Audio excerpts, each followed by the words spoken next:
اعوذ باللہ من الشیطان الرجیم بسم اللہ الرحمن الرحیم یا ایھا الذین آمنوا شہادۃ بینکم اذا حضر احدکم الموت حین الوصیۃ اثنان ذوی عدل منکم،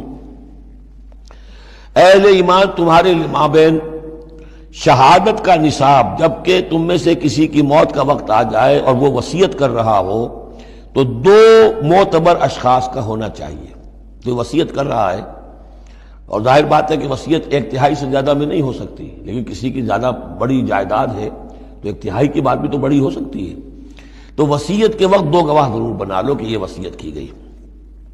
او آخران من غیرکم، اور وہ جو گواہ ہیں وہ تمہارے لوگوں میں سے ہونے چاہیے، خاندان میں سے، اس آبادی میں سے، قبیلے میں سے، جو معروف ہوں، جانتے ہوں۔ او آخران من غیرکم، لیکن ایک شکل ہو سکتی ہے، ان انتم ضربتم فی الارض، اگر تم زمین میں سفر پر نکلے ہوئے ہو اور وہاں موت کی، فاصابتکم مصیبت الموت، وہاں سفر کی حالت میں تم پر موت کا یہ واقعہ جو ہے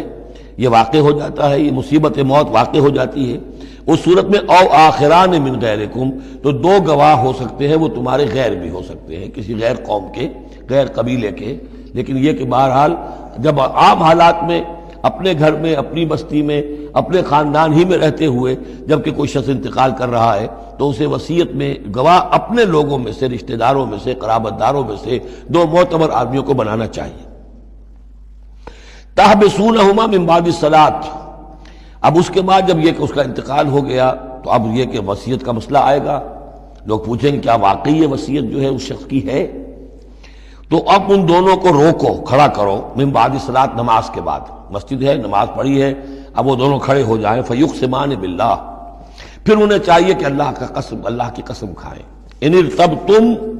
اگر تمہیں کوئی ان کے بارے میں شک ہو کہ کہیں یہ وصیت کو بدل نہ دیں، کہیں ان سے غلطی نہ ہو جائے، تو ان سے قسم کھلوا لو، حلف کی بنیاد پر وہ اپنا جو ہے وہ وہاں پر شہادت دیں گے۔ اور پھر انہیں کہنا چاہیے لا نشتری بہ ثمنا، ہم اس کی کوئی قیمت وصول نہیں کریں گے، کوئی ناجائز فائدہ اس سے نہیں اٹھائیں گے، ولو کان ذا قربا، چاہے کوئی قرابت داری کا معاملہ ہو، کسی کے حق میں ہم کوئی ناانصافی نہیں کریں گے، ولا نکتم شہادت اللہ، اور نہیں ہم چھپائیں گے اللہ کی گواہی کو۔ اب گواہی جو ہے اتنی عظیم شے ہے کہ شہادت اللہ کہا گیا، اللہ کی گواہی، اللہ کی طرف سے امانت ہے۔ انا اذا لمن العاصمین، اگر ہم ایسا کریں گے تو ہم یقیناً گناہ گار ہوں گے۔ فإن عثر علی انہما استحقا اسما، پھر اگر یہ خبر ہو، یہ شک ہو، یہ اطلاع ملے کہ ان دونوں نے تو گناہ کمایا ہے، جھوٹ بولا ہے، حلفیہ بیان بھی غلط دیا ہے، وصیت میں ترمیم کی ہے، وصیت کو بدل دیا ہے، اس کے باوجود کہ نماز کے بعد حلف اٹھا کر یہ بات کر رہے ہیں۔ آخر انسان ہے، ہر معاشرے میں ہر طرح کا انسان ہر وقت موجود رہتا ہے۔ فآخران یقومان مقامہما، تو اب دو اور لوگ کھڑے ہوں جو کہ ان کی جگہ پر اب کھڑے ہوں، من الذین استحق علیہم العریان، کہ جن کے حق کو تلف کیا ہے ان پہلوں نے، وہ کھڑے ہوں گے اب کہ ہمارا حق یہ لوگ تلف کر رہے ہیں، وصیت کے اندر انہوں نے خیانت کی ہے۔ فیقسمان باللہ، اب وہ قسم کھائیں گے اللہ کی، لشہادتنا احق من شہادتہما، ہماری گواہی زیادہ حق ہے، برحق ہے، صحیح ہے، درست ہے ان کی گواہی سے، وما اعتدینا، اور ہم نے ہرگز کوئی زیادتی نہیں کی ہے، انا اذا لمن الظالمین، یقیناً اس صورت میں ہم ظالم ہوں گے۔